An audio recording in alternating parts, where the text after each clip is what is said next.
Welcome to today's webinar. The topic today is using AI with RFEM 6. My name is Andreas Hörold. I'm responsible for marketing and public relations in the company Dlubal Software. For instance, the Dlubal website, the German and English webinars, newsletters, and so on. I will be the moderator today, and I will be supported by my two colleagues. Dogukan Karatash will be the presenter today, and Michael Kraus will answer your questions during the webinar. You can ask questions via clicking on that button here with the question mark. Then you can enter the question here and press the send button, and we will get your question and we will answer you. Okay, that should be all from my side. I hand over to Dogukan. Yeah, Dogukan, it's your turn. Thank you, Andreas, for the introduction, and a welcome from my side as well. I'm excited that we will now explore the application of AI in structural engineering, and this webinar will be divided into 4 parts. We will start with a brief theoretical background on programming and the use of artificial intelligence in structural analysis. The main part of this webinar will focus on the proper use of our new digital assistant Mia, which you may already know. Another highlight will be the automatic creation of RFEM models with OpenAI and ChatGPT. Finally, I will give a brief outlook on our future vision in the development of Dlubal Software. So let's dive into the topic of what artificial intelligence actually is. We discussed this in a webinar last year, so I will only briefly touch on it here. From my perspective, there is a discrepancy in the popular representation that AI is about robots, programming, or futuristic scenarios you can see on the left side. In reality, AI often involves programming, as we may already know, in connection with APIs and web services. This is what we want to explore further today. AI is not a robot or another form of intelligence. Rather, it's based on mathematical algorithms that we now want to use in structural analysis, just like other forms of mechanics and mathematics. Why should a structural engineer bother with AI at all? We could ask AIs like ChatGPT if they could help us build a sustainable concrete bridge over a river. At first glance, the images generated may look realistic, showing a concrete bridge or a steel bridge with concrete elements. However, upon closer inspection, you may wonder what some of these supports are doing in the middle, or why there are ends of beams or columns floating in midair. So while AIs appear powerful and generates realistic images, they still have significant technical shortcomings that we want to address, or at least understand how to address them. We also want to see how we can use these tools in the field of structural analysis with Dlubal Software products. I would like to emphasize that using AI makes sense only if 3 conditions are met. 1, I have data about my problem. 2, this data describe an existing pattern. And 3, there is no simpler model available. We must remember that whenever there is a simpler model that adequately solves the job, there is no added value in using AI. We assess whether a simpler or existing model is sufficient and whether the patterns and data are available. This assessment falls to us as structural engineers. Therefore, AI is a combination of knowledge from computer science regarding algorithms and significant input from structural engineering, because we can assess the data, models, and the patterns. In our previous webinar, we focused more on explaining certain algorithms in machine learning and deep learning. We saw that machine learning can be divided into classification, regression, and clustering. We also introduced and repeated that the deep learning is a subset of machine learning that exclusively deals with various forms of neural networks. Another difference is that in machine learning, the problem's features are determined by humans, whereas in deep learning, finding suitable features is done by neural network itself. A consequence of this is that the machine learning typically requires fewer data because humans do the work of feature extraction, while deep learning saves this human step at the cost of requiring significantly more data. The amount of data required depends on the problem. So, for example, classifying an image of a car requires many different images of cars for the neural network to learn the mathematical function that maps the image to the label car. This problem will require thousands of images. In contrast, a simple relationship like stress-strain in a linearly elastic material will need very few data points because a line can be uniquely defined by 2 points, right? And an AI will need only those 2 points to learn the line's equation. When should AI be used in civil engineering at all? So we have thought about this because at Dlubal, we need to justify why we want to incorporate algorithms. We concluded that AI makes sense in 4 situations. So if any empirical models are used anyway, and 2, when a physical model is incomplete, such as when modeling errors exist or more complicated mechanics and physics are involved. 3, when dealing with databases. 4, when we can save time through, for example, parametric modeling or optimization. Now, to interact with the AI and the Dlubal Software products, we need to have some programmable interfaces like APIs and web services. We already held some webinars on this topic, and an API is simply an interface that allows you to communicate with software through a defined set of rules and protocols. And web services are a type of application programming interface, so it's a type of API that distinguish itself from other types of APIs based on their style and way of communication. Web services facilitate XML-based information exchange between systems.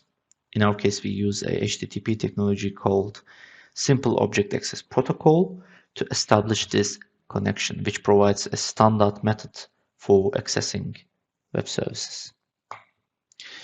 Our team has already developed frameworks that enable the use of this connection in structural analysis and design.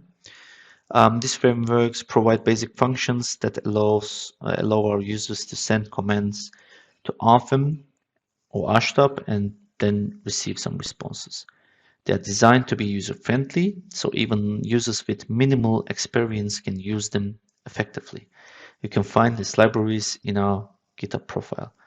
In the interest of time, I will keep it brief here. I want to ensure you understand that we will use the web interface, the web service and API for the application with the AI. Next, I would like to explain our first type of AI application at Dlubal, our support assistant, Mia. I want to give you an opportunity to understand more about the background and application of Mia. Recently, we have learned that some of our customers may need some additional training to use Mia correctly. Basically, Mia is a chatbot based on generative AI, specifically a language model from OpenAI. Generative means that in these AIs, a process generates different answers each time the same question is asked. This Mia with the generative AI backend has been trained using our data from FAQs, our knowledge base, or our manuals, for example. We have embedded Mia both on our website and in our programs to reach the widest possible customer base. Here is an example video showing how Mia appears in our RFEM and ASHTAP programs. On the right side, you can see Mia's blue box. You can start Mia by clicking on the small icon. The window can be moved and resized. In the white text box, you can type your question or comment. For example, here I asked, why is Dlubal Software the best in structural analysis? Mia starts generating a response live based on our data. You can follow the response interactively, For example, most probably this answer is coming from some of our FAQs. And then the response can be also copied using the copy button. You will also find a link to the source that I mentioned, this FAQ, which I will discuss later. And there will be some buttons for like and dislike that you can give some feedback to me. Hey, this answer is correct or not. As you can see, you can have a whole conversation with Mia by reading the answer, asking further questions or commenting, and Mia will respond accordingly. As you can see, there is the like and dislike button, copy button, and here is the resource, and you can further have some conversation with Mia, like here. Yeah. This interaction is basically the same in our homepage, dlubal.com, where you can start Mia by clicking on the small button. The process is identical to within the programs because the AI chatbot in the background is completely same. Here, I will make it a little bit faster. As you can see, Mia is generating the response. And also, she will give you some resources to go. Okay. Yeah. So some concept about large language models I would like to discuss a little bit. We have trained Mia with our own data, and you can interact with Mia accordingly. The art of this generative AI chatbot, like Mia, is to ask it correctly. This will be the focus on the next few minutes as I explain the background to large language models that lie behind Mia. As mentioned, a language model is a neural network, so we are in the realm of deep learning. Since we want to generate responses with some linguistic variation, we are dealing with generative artificial intelligence. Language models in AI have a long history, but the recent trend is large language models, so LLMs, which are fed with millions of data points and have general knowledge that can be required, for example, as chat language models. We don't need to go further into these technical details for now, only to understand this, some terminology. I think tokens are essential. Tokens represent chunks of text converted into machine-readable units. Understanding tokens is important for Mia effectively because tokens are the first step in how a computer understands a language. For example, a sentence is converted into a certain number of tokens. The number of tokens varies by the language also. For example, English is very efficient, requiring fewer tokens than other languages like German. Knowing this helps you understand how to interact with Mia effectively. Here is an example. A text with 364 characters might be converted into 106 tokens. The number of tokens required for different characters varies across languages. As I said, English is efficient, needing around 120 tokens for the same amount of text. That might require significantly more tokens in German. Why is the number of tokens important when interacting with Mia? Things like spaces or special characters in the text influence how many tokens are used. For example, adding spaces between words or using different punctuation can change how the AI interprets the text, even if the data remains the same for us as humans. With this knowledge and the background, let's move on discussing how to communicate effectively with Mia. Before diving into prompt engineering, which involves crafting the right prompts for a language model, I want to explain how Mia is integrated into RFEM and Artificiale and our website. Mia is built on a knowledge base that is converted into embeddings, which is the language model needs to understand texts.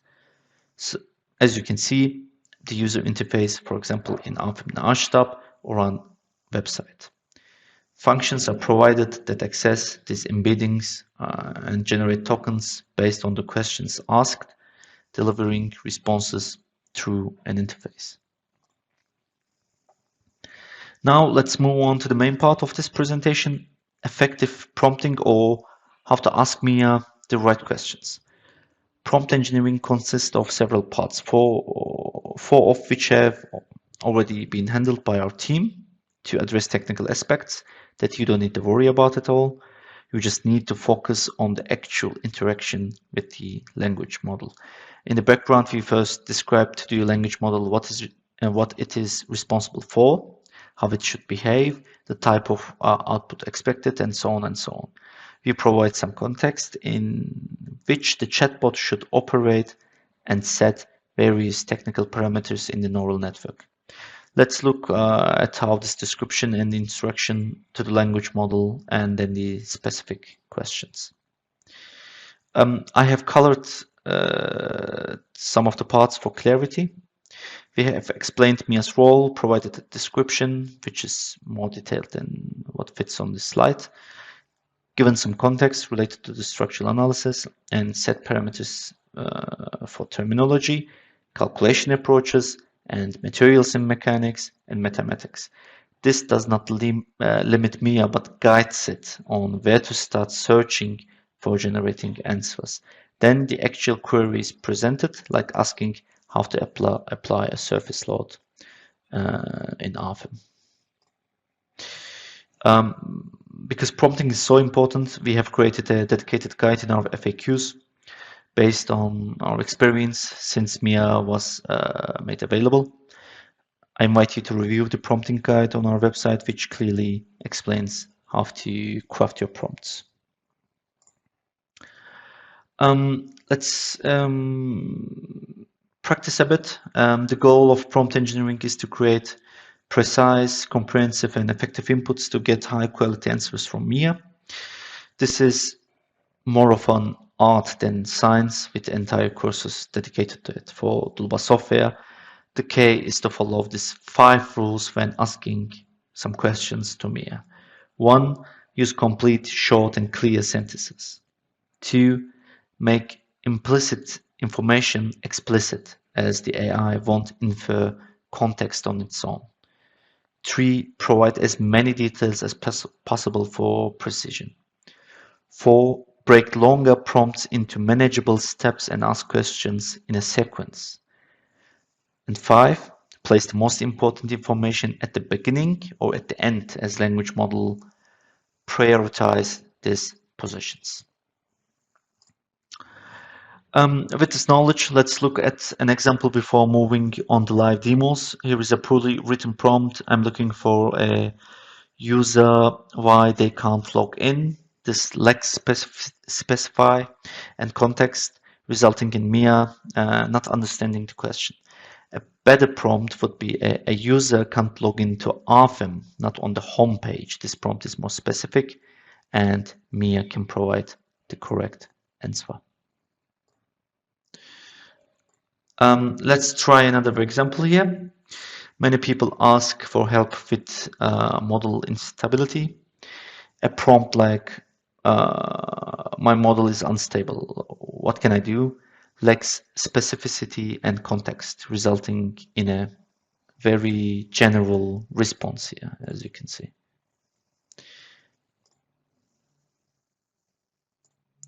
But here, if we specify which program we are using, and my model in RFEM 6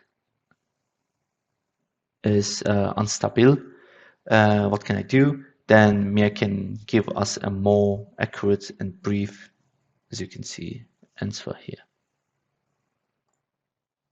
Okay. Now let's move on to another aspect. Mia can provide analytical formulas. For example, if you ask for the analytical formulas for a simply supported beam under uniform load, Mia can generate the maximum shear force and the moment formulas. Additionally, Mia can calculate these values for a specific number, such as you can say beam length of 10 meters and a uniform load of 5 kilonewton per meters, Mia will then provide the step-by-step calculation to you. As you can see, she's providing the formulas of maximum shear stress and the bending moments. And after, I'll say, okay, what happens if there is a beam 10 meter long and a uniform load of 5 kilonewton per meters? Give me the results. And she's providing the, here. She's providing the formula as well as she's calculating with the values that we gave her. So here is the answer. Yeah. Okay, so with this understanding of proper prompting, please remember to give feedback on Mia's responses. Mia learns from your input, so it's important to let us know if a response was helpful or not, and provide details on what was good or what was missing. This feedback helps us improve Mia over time. So let's move on to the automatic creation of the models with GPT and OpenAI. I will do a live demo here. What you have to do is create an OpenAI account and then find the key and then download the files for ChatGPT Tank and then open the file ChatGPT Tank E as English, and then you can further try. So here's the example that we prepared using OpenAI API and RFEM6 API. We integrated them together to create a language-based model creator for RFEM. What we have done basically is that we used few-shot learning method to grant the ChatGPT's new model GPT-4o to, for example, have to create a cross-section, a thickness, or maybe a geometry and stuff like that. Now we are going to try to use this bot to help us how to create an RFEM6 API script to prepare a model. We can run our bot. Okay, so my bot is alive. I'm an AI bot that will help you to define your RFEM model. Okay, so here is my Jupyter notebook to define the RFEM6 API. First, I'm going to initialize my model. This will create a new model in RFEM called ChatGPT Tank. Yeah, the model is created and the connection has been made, so it's locked. Okay, and then this is my general prompt describing my model to the bot. Let's give this description. I click enter and my bot says, okay, now we can continue defining the different modules of the RFEM model. And I'm going to begin with the material and I'll say material is steel S235. Click enter. And my bot says, okay, here how you define a material. I'll copy and paste it to my Jupyter notebook. Then the geometry, and I'm going to tell geometry, create a circular cylinder with a top lid with a height of 5 meters and a diameter of 2 meters. And I'll give some more instructions like just create 2 circles at the top and bottom and connect them with a line on perimeter. Also, to get the results, I have to tell something about the supports. So I'll tell the bottom circle should be supported. Okay, let's give this instruction and take a look at the output. What it does is create 4 nodes, 2 circles, and 1 line and one line spot. Looks okay, but I have to try also. I'm going to copy and paste this too. Before trying, let's just define everything and then we'll see. Also, I'd like to get some help for cross sections. So cross section is the thickness of the lid should be 5 millimeters, and the thickness of the tank wall, or maybe shell or wall, yeah, doesn't matter really, should be 3 millimeters.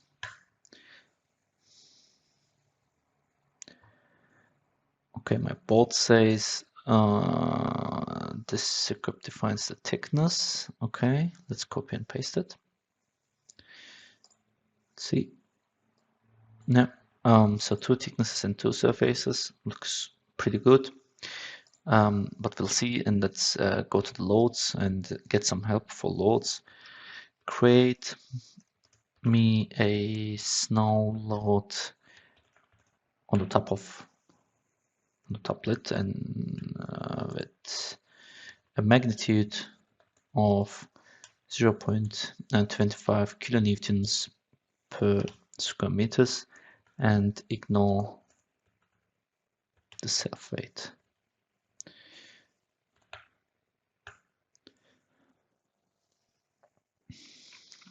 Let's take a look at the outcome. 1 node case, self weight false, and the surface load. Okay, let's copy and paste it too. Okay, so everything's ready. Let's run it one by one and take a look at the result, if it's correct or not. So material created, geometry created, cross section, loads, and then I'll apply it to the model. And my model is created. Let's check. Yes, surface and it's supported. Looks pretty nice. And then I'll calculate it and get the results and see if it's correct or not. Let's start the calculation. Mesh generation is started, as you can see. Then calculation is going through. Yes, the calculation is ready, I think, and then I'll tell, okay, what is the maximum equivalent stress on the walls, and I'll run it, and it says 16 megapascal. So yeah, this was the example I wanted to show you, that how you can use it's not pre-trained actually, it's called grounded ChatGPT model used by few shot learning method to create a bot for yourself, that how you can use GPT to create some alpha models here. Okay, that's that, and I'll jump into the our presentation now. Yeah, here is another example video shows a web application we created by GPT and RFEM, which generates some models with conversations also. Like I say, create a 40-meter long steel beam with this material, this section from this point, and then when I click create, a new model is going to be created here. And this large language model is going to create the Python script, and the Python script is applied to RFEM. Then yeah, we can make some changes, some updates. Okay, it's now 5 meters and begins from 0, 0, 0, and here you can see it's done. Looking ahead, Dlubal is working on its own language model, trained with our data to generate some code on textual descriptions. This will allow us text to model interaction directly within our programs, making the process more efficient. And we also have other plans to integrate AI to our program for optimization tools. Yeah, that's all from my side. Thank you for your attention and participation. It was a pleasure to present this topic. If you have any questions, please feel free to contact us via email or maybe our GitHub page. Thank you and see you soon. Thank you, Dogu-kan, for this presentation. Maybe an additional hint from my side, you can book your free online appointment, such as a product demonstration or something like that. Just contact our sales team by clicking that button here or that link, or you can scan the QR code and you will get, for example, your free product demonstration of our programs, RFEM 6, RSTAP 9, our section, our wind, or the add-ons. Okay, that should be also all from my side.